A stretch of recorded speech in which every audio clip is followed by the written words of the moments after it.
सकल जीवों को ग्रस लिया, भरमा दिया, और इसी मंडी बाजार में भूल भरम कर जीवन बीत जाता। हम लोग उधर की कोई खबरें नहीं ले पाते। अभी सोचते भाई इटावा हमारा है, ये धान का खेत हमारा है, ज्वार का खेत हमारा है, ये कोठी हमारी है, ज़मीन हमारा है, बगीचा हमारा है, और हमारा हमारा करते करते तब तक अलविदा कर गए। फिर नई जनरेशन आएगी, बेटा बेटी पैदा करेगा, अब हमारा है, ये मकान हमारा है, गांव हमारा है, जिला हमारा है, ये मक्का का खेत हमारा है, बाजरे का खेत हमारा। 10-20 साल में वो भी निपट जाएंगे।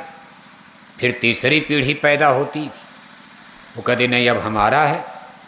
ऐसे हमारा हमारा करते करते मानव जाति की अनगिनत पीढ़ियों ने इस इटावा की धरती मिट्टी में जन्म लिया और अनगिनत पीढ़ियां मारी जा चुकी हैं, लेकिन ज़मीन यहीं पड़ा, जब बगीचा यहीं पड़ा।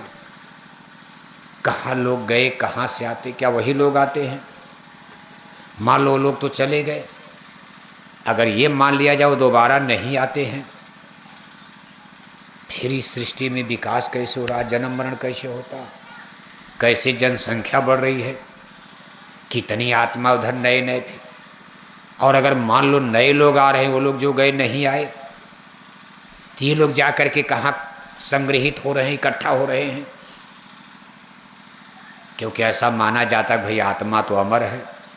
अगर ये मान लिया जाए आत्मा अमर है, और आप सब लोग हिंदू धर्म को मानते हो, यहाँ कोई मुसलमान ईसाई तो बैठा नहीं है, सब लोग। और हिंदू धर्म के 2 महान ग्रंथ हैं, रामायण और गीता। किताबें तो हिंदू धर्म में लाखों हजारों हो गई हैं, रोज रोज कोई न कोई किताब लिखी जा रही। इतनी मशीन, इतना सब कागज हो गजब हो गया। पहले ज़माने में न मशीन थी, न किताबें, न कागज़ था, न मशीनें थी, न स्याही, न तो किताब बड़ी मेहनत से तब लिखी जाती थी, हाथ से। जैसे जब रामायण लिखी गई अकबर के ज़माने में, बादशाह अकबर के 600 बरस पहले काशी में, तो गोस्वामी महाराज इसको हैंड राइटिंग, रामचरितमानस की पहली किताब उन्होंने 600 बरस पहले हाथ से कलम से, जैसे नरगढ़ उरगढ़ होता लकड़ी की कलम और स्याही में डालकर, जैसे आप लोग बचपन में, ऐसे उन्होंने हैंड राइटिंग वाली तब बनी भी नहीं थी। ये विज्ञान उज्ञान इतना था, हाथी घोड़ा का ज़माना था अकबर के, जब मुसलमानों के ज़माने में, उसी समय काशी नगरी में रामायण लिखे, एक ही किताब बनी रामायण। कितनी मेहनत से लिखा होगा। लेकिन अब आज तो मान लो प्रेस है, मशीनें हैं, कितनी किताबें, रोज रोज कोई न कोई पत्रिका और ये सब चीज़ें आप रोज है। इसलिए हिंदू धर्म में इतनी किताबें बन गई कि पढ़ना, नाम याद करना कठिन है। लेकिन सब के बावजूद आज भी हिंदू धर्म में, जिसको सब हिंदू स्वीकार करते हैं, ये 2 ग्रंथ हैं, रामायण और गीता। कोई भी हिंदू रामायण गीता को इनकार नहीं कर सकता। और इन 2 ग्रंथों के अनुसार हमको क्या संदेश मिल रहा, हमारे आपके लिए उन्होंने क्या संदेश दिया, पैगाम दिया। अगर हम लोग रामायण गीता को ही सही रूप से मान लें तो हमारी धरती पर स्वर्ग आ जाएगा। रामायण और गीता, श्रीमद् भागवत गीता, भगवान श्री कृष्ण जी महाराज 5000 बरस पहले रामायण और गीता में, दोनों में शरीर के साथ साथ आत्मा को माना गया है। 2 चीज़ें, शरीर और आत्मा।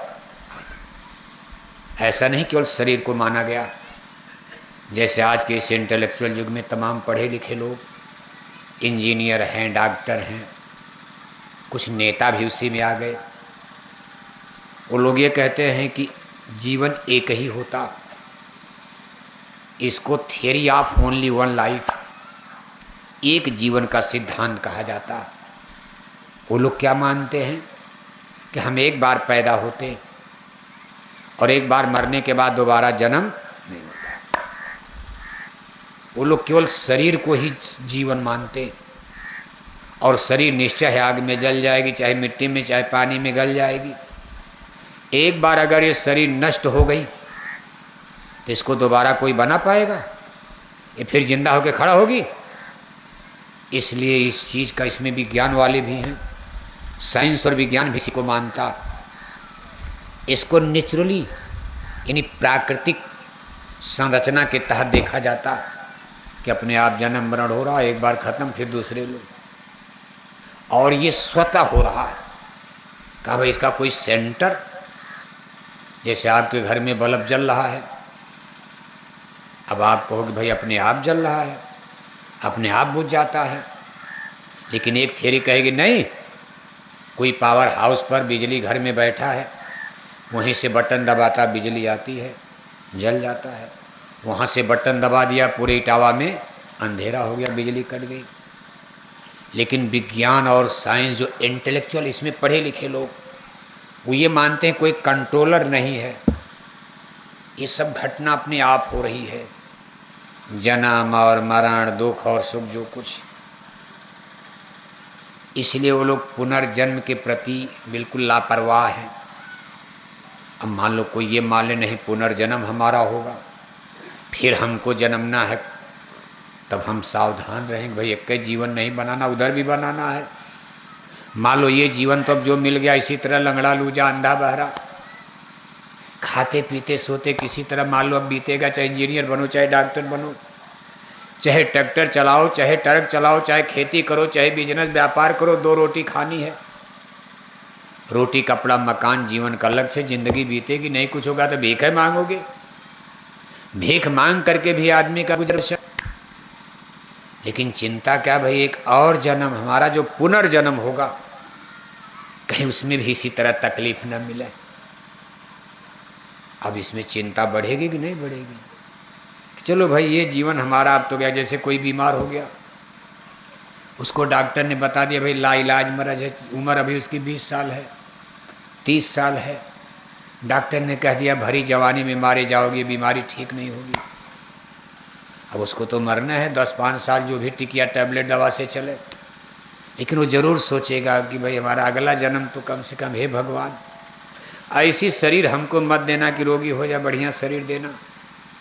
मान लो कोई गरीब आदमी है, गरीब के घर में पैदा हुआ, बेचारा सारी जिंदगी कमाएगा, बड़ी मेहनत करेगा, कोठी बना लेगा, नहीं कोठी बन पाई, झोपड़ी में पैदा हुआ, झोपड़ी में ही टावा में मर गया। प्रयास उसने भी किया था हमारा घर बन जाए, 2-1 कमरा बनाओ भी सरकार ने जब पैसा दिया तब बन गया, उसके अलावा तीसरा कमरा बना ही नहीं पाया। 10-20 हज़ार जुटाकर गरीबी में रखा था, तब तक बीबी को इतनी बड़ी बीमारी लग गई, डॉक्टर ने कहा 1 लाख ले आओ, गया अस्पताल में, अरे कहा महाराज घर बनाना पहले बीबी को बचाओ, 1 लाख 2 लाख डॉक्टर ने ले लिया, तब तक बुढ़ा हो गया, अब क्या कमाई करेगा। झोपड़ी में जन्म लिया, झोपड़ी में मर गया, घर नहीं बन पाया, 2 जून की रोटी भी सही नहीं मिल पाई, खाने के नाम पर सब्जी मिली तो दाल नहीं, दाल मिली तो सब्जी नहीं।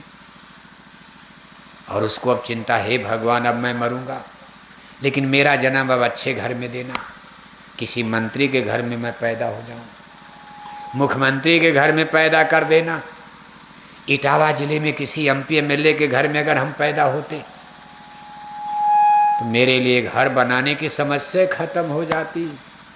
एक कोठी इटावा में है, दूसरी कोठी लखनऊ में है, तीसरी कोठी दिल्ली में है। ऐसे मिनिस्टर के घर में जो जन्म लेगा उसकी घर वाली समस्या तो खत्म हो गई, उसको घर बनाना है, उसको नेतागिरी करना, दिन भर इटावा के चौराहे पर बैठकर नेतागिरी करो, खाने पीने की कोई कभी 2 पीढ़ी खाती रहेगी। कभी आप इस पर विचार करते हो? ये सब पूर्व जन्मों के कर्मों के संस्कार अध्यात्म बात बताता। पढ़े लिखे लोग तो इसको उन्होंने इनकार कर दिया, कहा ये सब घटना स्वतः हो रही है। लेकिन रामायण गीता वेद भागवत संत महापुरुष करे ना ना ना ना, कोई कंट्रोलर बैठा है, इस यूनिवर्स का ब्रह्मांड का कहीं से कंट्रोल हो रहा है।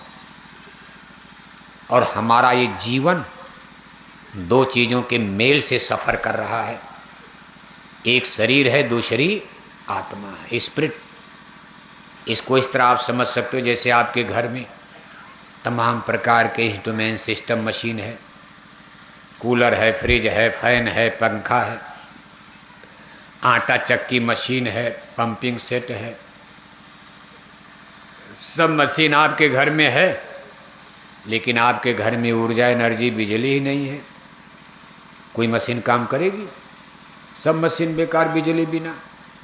और मान लो आपके घर में बिजली पूरी है, लेकिन आपके घर में कोई मशीनें नहीं है, आटा चक्की मशीन नहीं है, बिजली है, आटा बनेगा? आपके घर में एसी नहीं है, बिजली है, तो घर ठंडा कैसे होगा? पंखा है ही नहीं, कूलर है ही नहीं। यानी दोनों चीज़ें एक दूसरे की पूरक हैं। अध्यात्मवाद, जिसको साइंस ऑफ सोल कहते हैं, संतों का जो ज्ञान विज्ञान विषय है, इसमें हमारे इस वर्तमान जीवन को दो चीज़ों के मेल से बना हुआ माना गया, एक शरीर और दूसरी आत्मा। शरीर बिना आत्मा नहीं रह सकती और आत्मा बिना शरीर नहीं टिक सकता। आत्मा इस शरीर में दोनों आँखों के बीच में सिचुएटेड है। यहाँ जब तक इस शरीर में आत्मा है, इसी शक्ति से हमारी आँख देख रही है।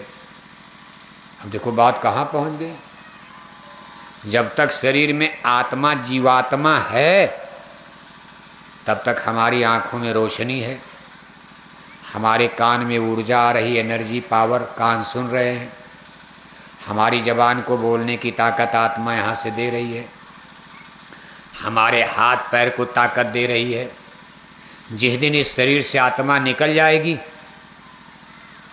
उस दिन आँखों का देखना बंद है, कानों का सुनना बंद है, जबान का बोलना बंद है, हाथ पैर की क्रिया बंद है। तब घर वाले कहेंगे दादा क्या हो गए? डेड। डेड माने मुर्दा, मुर्दा माने बेकार। अरे कहा दादा तो मर गए, मुर्दा हो गए। जल्दी जल्दी आपको घर से बाहर निकाल दिया जाएगा, सब कपड़े उपड़े, सूट बूट, टाई कोट आपके उतार लिए जाएंगे, आपकी बड़ी बड़ी डिग्री, मार्कशीट, तीर तलवार, बंदूक, बम अलमारी तिजोरी में बंद रह जाएगी, आपको नंगा करके ज़मीन पर लिटा दिया जाएगा। 2-4 घंटे लोग रोते गाते हैं और मोबाइल से सूचना देते हो। अब तो मोबाइल हो गई, पहले ज़माने में तो जल्दी सूचना नहीं अगल बगल हो पाता था। अब तो मोबाइल से बम्बई, लंदन, अमेरिका सूचना कर दो। सूचना में क्या कहते हैं कि दादा जो है मर गए। क्या कहते हैं? दादा का इंतकाल हो गया, मर गए।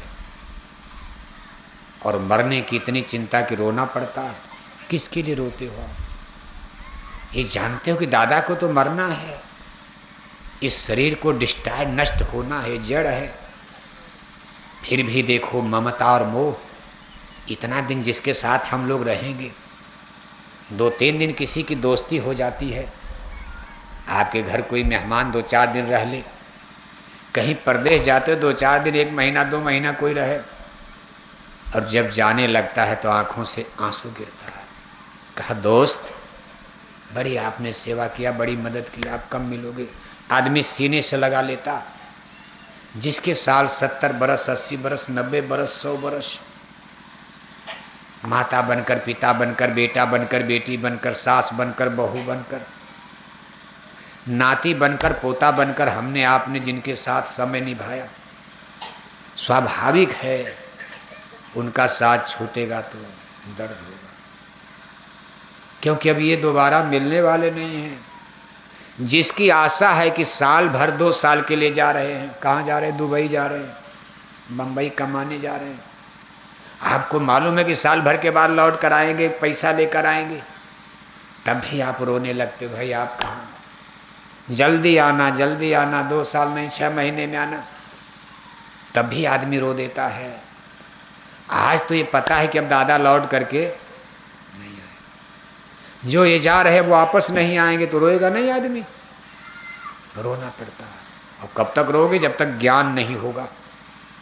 और ज्ञान कब होगा? अंग्रेजी पढ़ने से, फिजिक्स केमिस्ट्री पढ़ने से ज्ञान होगा। ज़्यादा दौलत कमा लोगे, ज्ञान हो जाएगा? ज्ञान, ये ज्ञान संतों के सत्संग में मिलेगा। इसके लिए आत्मज्ञान करना जरूरी। भैया कहाँ गए हो? जब इस रहस्य को जान जाओगे हमारे दादा गए कहाँ, आप पहली सूचना लोगों को देते हो, दादा मर गए, जल्दी आओ। सारे रिश्तेदार नातेदार है, सब रो रहे। कोई उसी में हंसता भी होगा गांव का, क्योंकि दादा ने सब अच्छा तो किया नहीं, किसी को सताया भी होगा। कुछ गांव वाले मन में खुश भी होते होंगे कि बढ़िया हुआ आज मर गया, पूरे गांव को गड़बड़ कर दिया था, आज मर गया, चलो गद्दी तो खाली, अब हम प्रधान बन जाएंगे। हमारा नंबर जब से देखो यही प्रधान बनता था। कुछ हंसेंगे कुछ रोएंगे, लेकिन सामने तो सब रोएंगे।